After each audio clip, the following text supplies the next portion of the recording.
I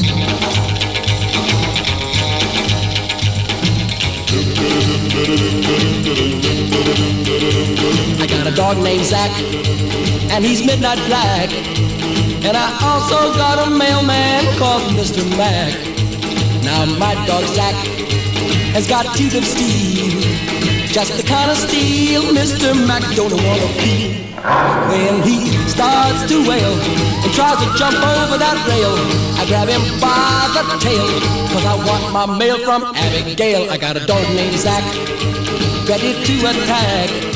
So I hope I keep my mailman called Mr. Mac away from Zack.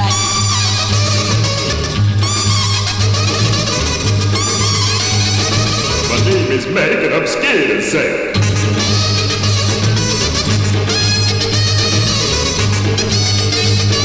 I need to be blunt, but meet me up front. Waiting for a letter from my sweetie pie, but I'd feel much better if poor Mr. Mac could only fly. Got a dog named Zack, ready to attack.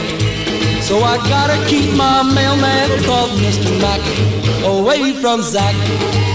Yes, I gotta keep my mailman called Mr. Mac away from Zack.